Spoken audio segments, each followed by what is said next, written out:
Welcome to the NFP Podcast, where we explore the empowering world of natural family planning. I'm Amy Smith. Join me and my co-host Emily Appledorn each week. Together, we're here to dive deep into the science, the stories, and the spirituality behind NFP. Every week, we push back against the free love culture and advocate for a culture of responsible love, where intentionality and respect are at the forefront of family planning.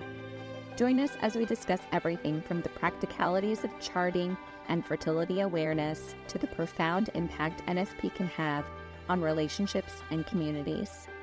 Whether you're new to NFP or a seasoned pro, our podcast is your go-to resource for honest conversations, expert insights, and real-life experiences.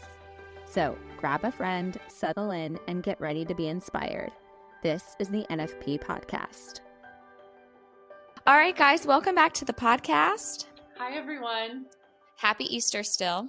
Happy Easter. And so can we still say Happy Easter? Joey and I were having this conversation a little bit. He's like, well, it's not the octave of Easter. I said, but it's still the season of Easter. And I still say Merry Christmas during the season of Christmas because I'm that weird Catholic. So we were just talking to the kids about this because Isabella was saying, but it's not still Easter. And we just talked about this around the dinner table last night.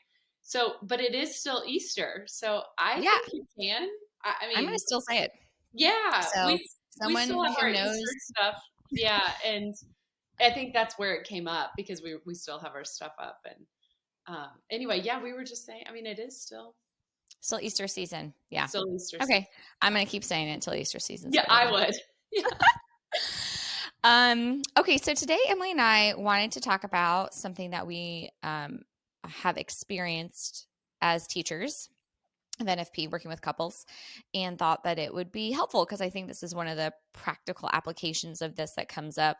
That's maybe the less glamorous aspect, right, of just marriage. It's a relationship not like any other relationship. It's a very unique relationship, but it's a relationship. So his aspects that are similar to other relationships. Mm-hmm. And sometimes we disagree on things, and family planning can be a really big one.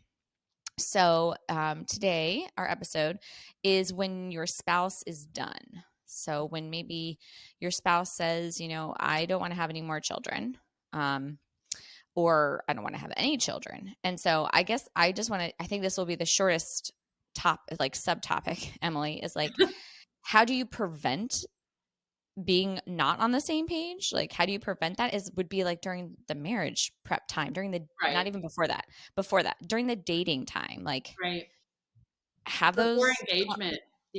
Way before engagement. Like that is such, an important question to ask. Like, what is your view on marriage, family, children? How many kids do you want? What are your ideas of family planning? I mean, just to have that. Yeah. Ask those questions and it will save you a lot of headaches. Because even if things change within marriage, I don't know, Emily. I'm going to go out on a limb and say, if you have that conversation with someone beforehand and you guys are on the same page with church teaching regarding human sexuality, like it would take something pretty big, I think, for that to shift. Some sort of circumstance that was not out of the ordinary, I would think. Yeah. Right. Like way out of the ordinary. So I feel like you can kind of pretty much feel safe as far as, your relationship and like you guys being on the same page. If like you have that and you're on this and you agree beforehand. What do you think? I feel like that's the easiest. Like, let's talk about prevention first. And this would be prevention.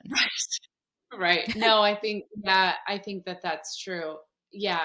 It's a conversation, probably multiple conversations that would just be part of the discernment process of discerning if this is your spouse, right? Like, I would think there'd be, tons of other conversations that come up that, add to that. Like, you have an overall idea of where you want to live, where you want to, obviously things can change with that. You might move, whatever, but all of these questions are things that you would naturally talk about with someone that you're interested in spending the rest of your life with, I think. Right.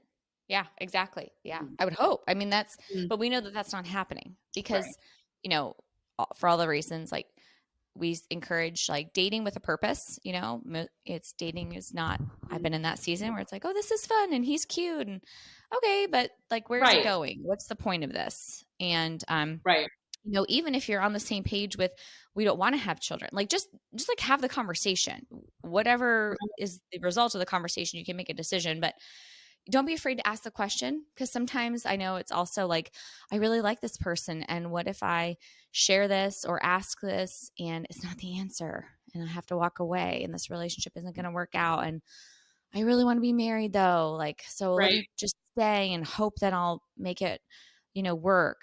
And, I kind of like, also, hear no evil, see no evil. Like, let me just pretend that everything's going to be fine. Don't do that. Like, don't pretend everything's going to be fine. Like, I think we're also talking about perhaps, people that have well-formed consciences, and that's not always the case. And I think about that, how often do people get married and we're all on our own journey, right? So maybe somebody's on a journey a little bit faster than another one as far as like towards heaven. So they feel more convicted later on after they're married, and the other person is just not catching up with them.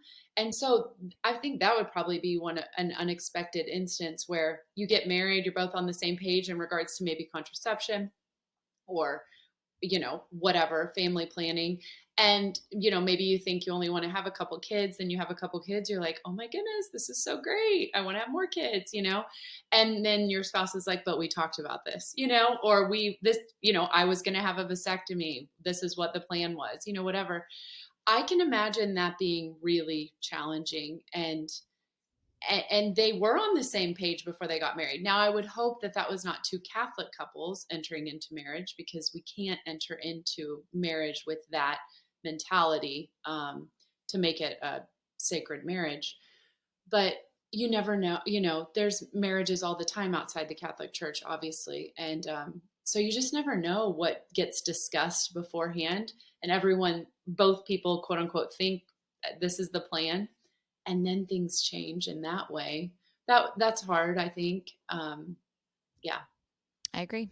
Mm-hmm. So let's move into those kind of situations, I guess. In just a second, I wanted to also just say, as far as like prevention goes, this is another reason why Emily and I really want to encourage our wonderful priestly or holy, like priests and our spiritual fathers to, even if your bishop doesn't mandate it, to please bring this topic up, because you might be the only person. Maybe there's someone in the couple who wants to have this conversation, but is scared to bring it up. They don't know what the other person's going to say, or maybe they haven't thought to talk about this yet. Like, you can be the one to say, so here's church teaching, however you want to do it, right? Like, here's church teaching, or go take this NFP class. And like, that was one thing I picked up really quickly, was working with engaged couples. Like, real quick, I was taken from my like fantasy world into reality of like, oh, people are like trying to get married here, and they're like not aware of church teaching, not interested in it. Some of them are like, I don't really care what you say. Like, I'm going to use contraception or get the vasectomy or whatever. Like, I'm not interested. And maybe one person is and one person isn't. Like, that is, again, the time to find that out so you can walk away. You're not married. Like, right. It's not going to work out, but that's, definitely to encourage the clergy or the NFP teachers, whoever is there, like, you need to bring it up, because I feel like that's where, what is my part in this process? Like, if out of fear, for whatever reason, like, they're not going to like me, or this is a hard topic, this is awkward, right? Like, I'm not going to bring it up. Like, but then they're poor souls. Like, right. They need to have the tough conversation. Like, they need to know this information before they enter into a marriage that has the procreation and education as the primary aim of that sacrament. Right. So, yeah. Okay. So this, I think, would be the main prevention, if you will. Like, talk about it. And then if they're not talking about it, like, who can help make sure that that's happening, or at least present an opportunity? Again, and we can only do what we can do. If they still proceed with it or ignore it, that's not on us. But it is, I think, the responsibility of whoever is going to be witnessing the marriage is to say, and whoever is helping in the formation during their engagement is to know, like, here's the fullness of what it is you're engaging in. Like, you are I'm witnessing that you are going to abide by, or that you're agreeing that this is what you believe marriage is also. Okay, then yes, I will witness your marriage. And so anyway, that was kind of my thought for prevention. Yeah. So now we're in marriage. So now we're married, and I feel like there's like a billion situations we could have here, right? I think one of the most common ones is someone had a conversion. And so maybe before marriage, right, they were both like, okay, we'll have 3 kids and you'll get a vasectomy, or we'll have 2 kids and you'll get a vasectomy, or I'll get my tubes tied, or then we'll use birth control, whatever it is. Like you have your number and then you get married, right? You reach your number and then you're ready to, end your fertility, even though you probably still have a long time of fertile years left. And you want to use some type of artificial means to do that. Well, someone is now not on the same page with that, and they want to stay open to life, and okay, we're not gonna have any children, but right now, like, they're hopeful. Maybe they do want to have more in the future. Like, we don't want anything maybe permanent. Their spouse will want to have more in the future, right? Right. Like you don't want to right now, but maybe you will later, Right. And so what can we do here? Well, I guess I was going to say this is one of the reasons why, again, NFP is so great, or NFP is so wonderful because of the worldview of sexuality that comes with it. But if you're not up to that worldview yet about like what human sexuality is, what, the sacrament of marriage, more that Catholic perspective on human sexuality, and you're just using it as like a fertility awareness based method. So you're not using any artificial means to avoid pregnancy. You're just following the rhythm of the cycle and then modifying your behavior based on that. One of the great things about that is it demands a monthly conversation. So even if you think you're right, I just had a baby number 2, baby number 3, whatever it is, or baby 1, whatever. I don't have any more kids. Okay, but you don't do anything extreme, right? You're just like, okay, well, we're not going to have any kids and we're just not going to have intercourse during our fertile window. It still presents every time that fertile window comes up. You have to be talking about it with your spouse because you have to know when you can engage in sexual intercourse to avoid a pregnancy. And the demand that it puts on the relationship is one of the biggest blessings because, and it can also be a big cross, right? Is because it demands more communication, right? And an examination almost of like conscience. So if I'm choosing to avoid having more children out of some type of selfish reason, I'm guessing, right? Like I'm probably not going to like having that conversation every month. Like it's going to stir something in me, right, Emily? Like rub my conscience a little way. And as the spouse of that person, like it might make the conversation then really uncomfortable every month. Like they're rolling their eyes like, gosh, why are we talking about this again? Can't I just go get a vasectomy, or can't I just go take this pill? Like, oh, that's just like this angst. It will create a tension. And I think about that as a really challenging marital situation, but one that definitely demands courage and fortitude on behalf of the spouse who is saying, I can't not respect my conscience or what I believe to be the truth of what God has told me about my body, about the marital act, and having to kind of hold their ground, if you will, Emily. Like, I don't know. I was just thinking about that. Yeah, that type of situation in particular. Like, I think for the other spouse, actually, it would be challenging, like to love, right? Because love never fails. To persist in loving the other while we're going through this tension and this disagreement and trying to navigate, gosh, how are we going to do this? But I feel like the Lord so blesses that and honors that. What do you think, Emily? What are your thoughts? Yeah, I think I can imagine this going a few different ways, specifically a couple of ways. One being like, yes, this is hard. And then you get through it and you come out on the other side and you both agree and everything is great. The other aspect is, how often does this lead couples to not having regular intercourse and then perhaps pursuing, pornography, whatever the case may be. And it's just this slow divide, right? And so intercourse is going to happen at some point, I'm sure, but it's like, I can just imagine that this can lead to lots of feelings of just all kinds of things. I was going to say disappointment, but I could get a lot deeper than that, obviously. But all of that to say, we can never despair.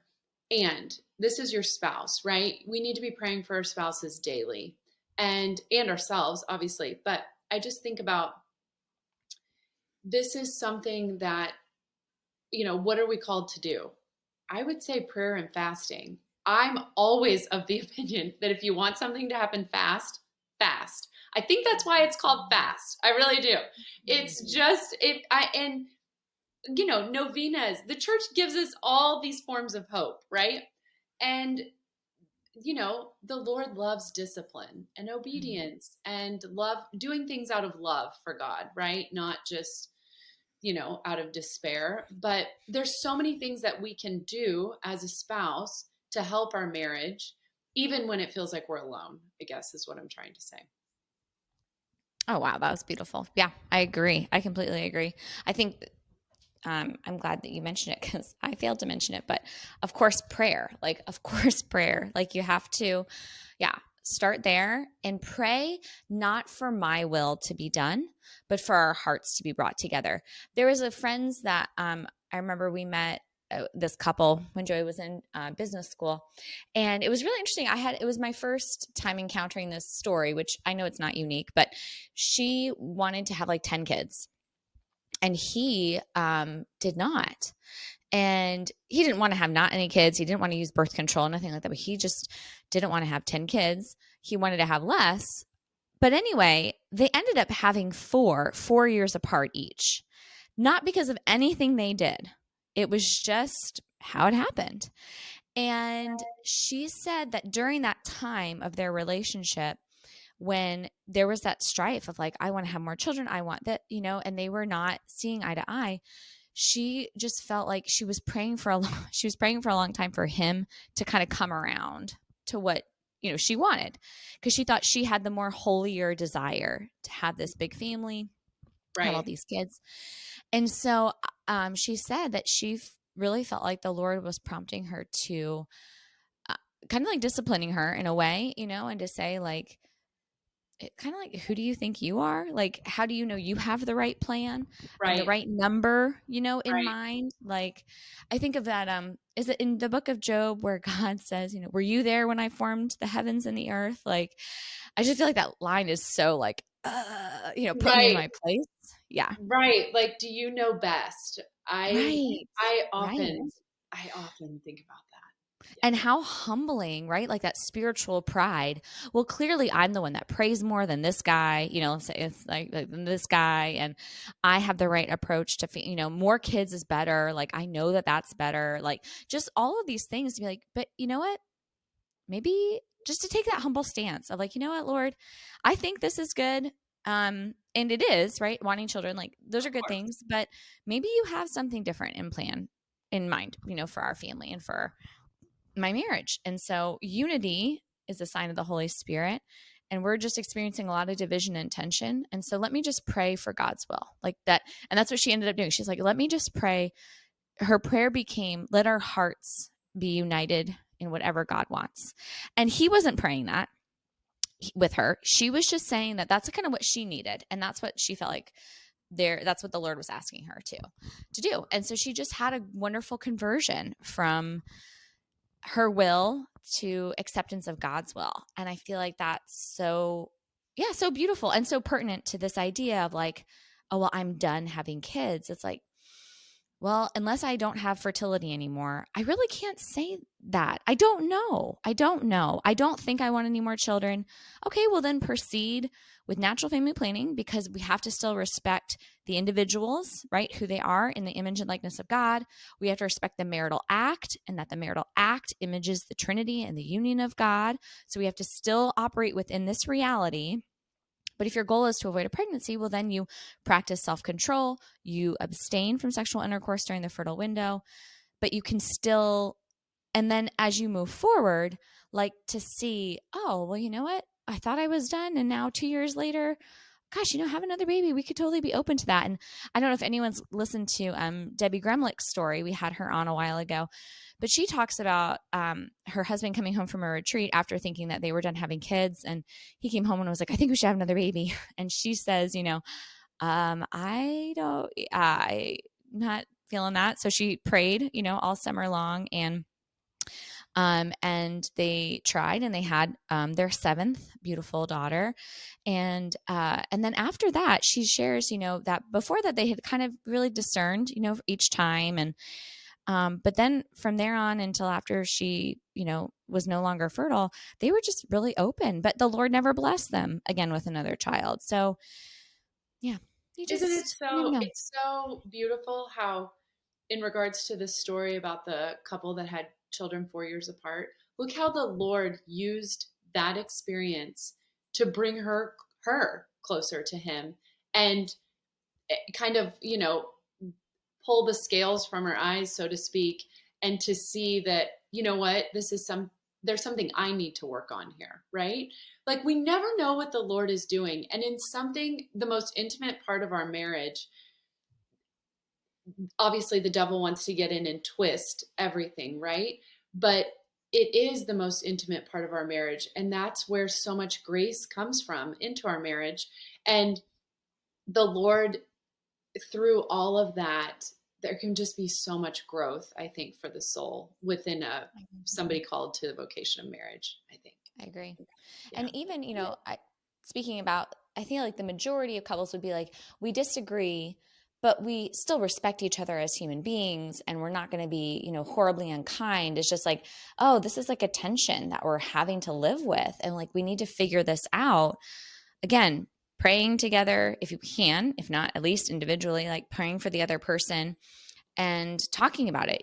Why do you feel like you're done? You're done forever. You don't want to have any. What is it about having another child? Like having that conversation, right? Like, what is it about? Tell me more. Like, I want to understand when you say you don't want to have any more children, why? Like, why don't you want to have any more children? Oh, I don't think we have enough money, the time, the energy. I don't have all these things right now. And I think as the spouse, maybe the other spouse who maybe wants to have more children, really listening to that other person and like empathizing and like recognizing, that each person is different. And I know that in my marriage, like I can like go, like, let's go next thing, and Joey's like, can we just do like one thing this weekend? And I'm like, 5 things. Let's do 5 things. And, let's go camping and let's do this. Like, I'm like that. And he is like, I just want to like be at home. And then like we do one thing, And I think that that's, recognizing that people, at first I thought, oh gosh, you're just lazy. I was like so judging him about this like earlier in our marriage. Like the way I do it is the right way. The way you do it is just the wrong way. Instead of like, we're different. God made us different with different capacities. And I think you and I have talked about this before, Emily. I know off the podcast, but I think on the podcast we've already talked about it too, that, sometimes for some women, having 2 children is like having like 100 children. They're just like, this is just so much right now. This is so much right now. And then for other women, it's like having 10 kids, I'm like, oh, I got this, just good with routines. This doesn't stress me as much.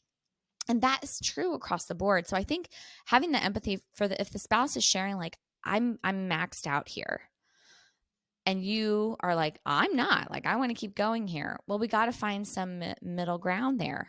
Who's gonna bend. And the great thing about fertility, again, about this is like things can change. And I have seen that in talking to couples a lot, right, Emily? Like, it's we so don't want to achieve. Oh, Like, I love but you seeing keep it. using natural family planning, right? And then like 6 months later, it's like, all right, we kind of want to, I've experienced this. I have experienced this, oh, well, yeah, we could kind of have a baby.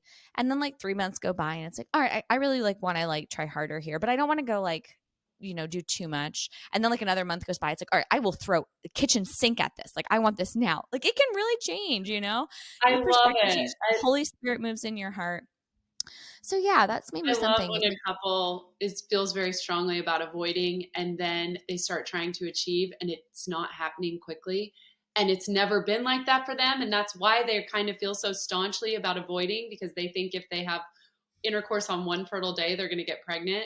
And then they start trying to achieve, and they're so upset because a cycle goes by, and how dare we not get pregnant? And it's just to see these like emotions. Oh, it just makes the heart long for that baby even more. And I agree.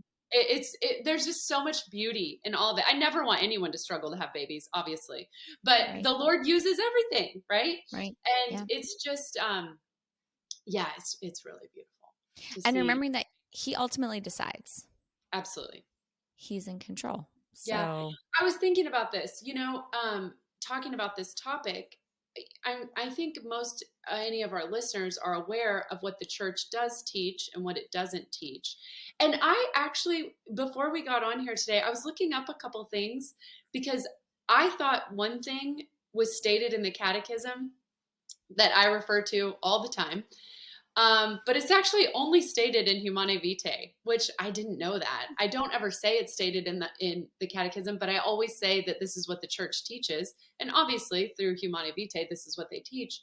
But it's only in Humanae Vitae that St. Pope Paul VI gives examples of just reasons. There's no other, it's not stated just reasons. There might be one place where it talks about physical and psychological, but it's only in Humanae Vitae that he gives those 4 reasons. And he doesn't give any examples for the 4 reasons. So that's part of the discernment process for the couple. But the 4 reasons that he lists, and we've talked about this in our encyclical, are physical, economical. Hold on, I have to look really quick now. Physical, emotional. I think there's an emotional. I know mental goes with physical. Yeah, mental. Okay. So it's physical, economic, psychological, and social conditions. So up until then, I think there was I think one of the popes had made reference to physical and psychological. But then he gives these 4 reasons. Anyway, all of that to say, it's just very important to know what is taught and what's not taught. And once again, they don't give any examples. I try to give couples examples. And I think, I just recently heard, just yesterday, actually, the mental aspect of it. And this family has multiple children. They've been very open to life. But mentally, they're both still fertile, and her mental health, she just knows she can't handle another baby. And I just, commended her in the sense, your limits, right? Like if that's something that's prayerfully been discerned, then that's important. And there is talk in the catechism about, you do have to take into consideration the children that are already born. And then the children that would come into the family. And so that's just as, putting all the lives at equal value, and what that would change about the family or whatnot. Anyway, I just think it's very interesting because our church gives us so much freedom, which is good. We just want to, I say this, in RCIA, like we just want to stand confidently at the throne of God. Like, this is what we did because we thought it was right. And if there's anything that you've done that doesn't allow you to feel like you would be able to stand confidently, thank God for the sacrament of confession, right? Like, I know I have received so much mercy in the sacrament of confession. Just some beautiful, beautiful experiences. And that's there for all practicing Catholics. And so I would just encourage anyone, if there's anything that has been done that you thought was the right, or maybe you didn't even, but you just went along with your spouse, or you just went along with what was quote unquote easiest at the time, there's penance for that. And there's absolution for that with a penitent heart, Right. And I think then, moving forward, so say, I'm leaving confession and I'm still in that same situation when I leave the confessional, and my spouse is pretty adamant that, they're not interested in having any more children, and I am, and maybe even the other person is talking about doing something a little bit more permanent and extreme. I am still, I guess this was like, this I feel like is a little bit more of a extreme quote unquote situation, in that like I don't think it's as common, but I do know of people, so I know I know that it is out there, and that is, well, I understand, they have a conversation, and the spouse decides to go get I'm just going to say vasectomy, right? Because that's just easier to do than go get your tubes tied, I think, exactly. Right? The procedure is a lot easier. It's very easy, and I think, what you're about to say, I think this happens more than we'd like to think. So he goes and gets a vasectomy. And I have thought about this just like as a thought, philosophical, theological thought process. Like, what do I do as the other spouse? My spouse leaves.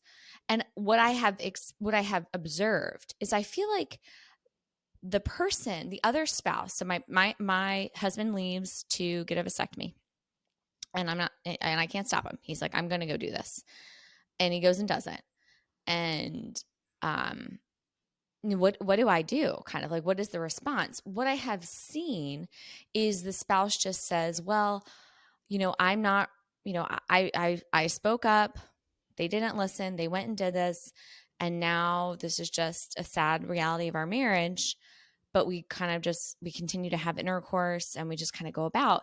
And I have never felt comfortable with that, Emily. And I don't know what the right answer is, but I'm just thinking if the marital act itself, right, is so an image of God, like I just feel like I couldn't, and I am made in the image and likeness of God. I'm not to be used as an object of pleasure.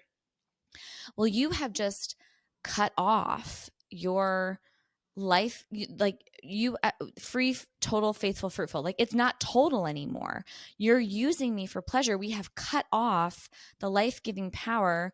It is just about the pleasure now. And this is not a natural turn of events. We're not in menopause. It's not that fertility is no longer there.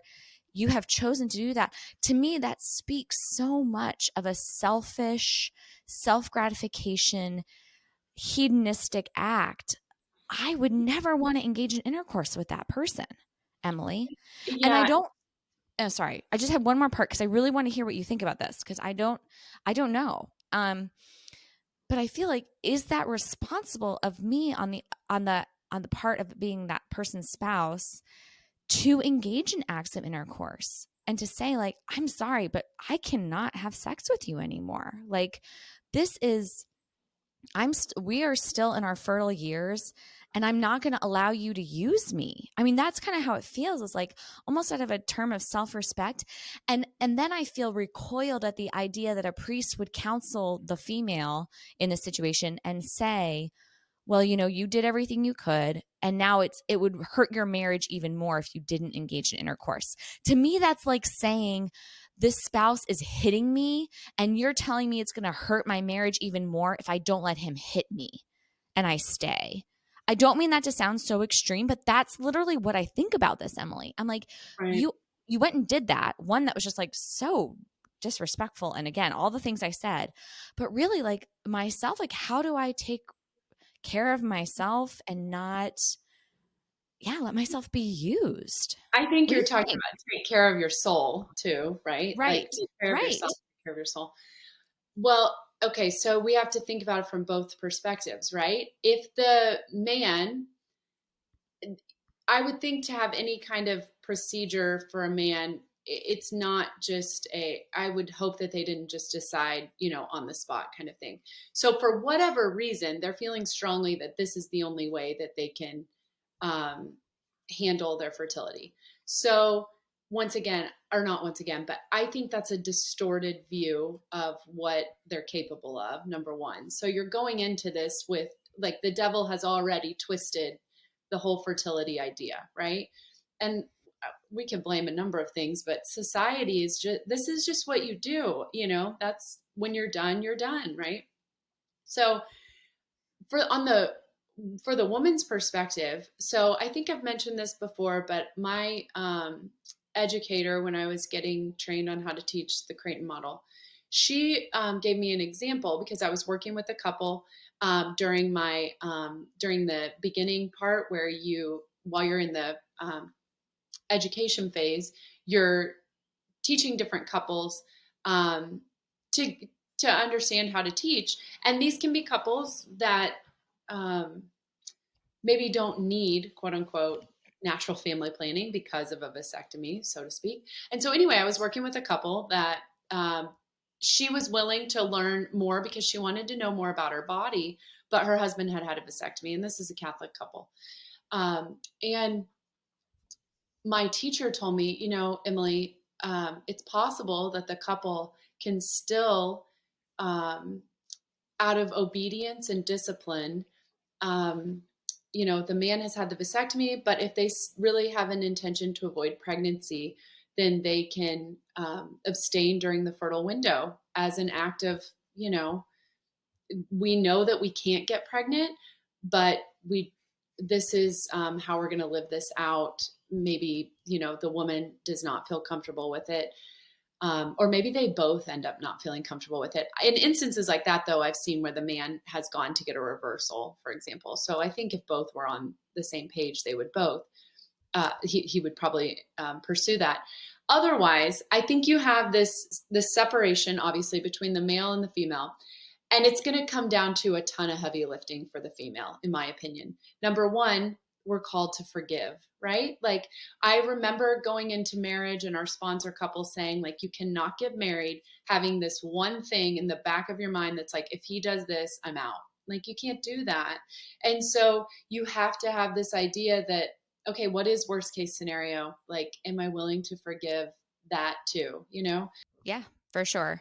I guess that's what I wanted to stress was I feel like or highlight is that in those situations, right, where we're not on the same page, when we're struggling, when the cross is feeling very heavy, if just don't, you just can't check out. Like, I can't just say, okay, he went and got a vasectomy, I guess it's over and that's it. And then I'm never going to bring up the topic anymore.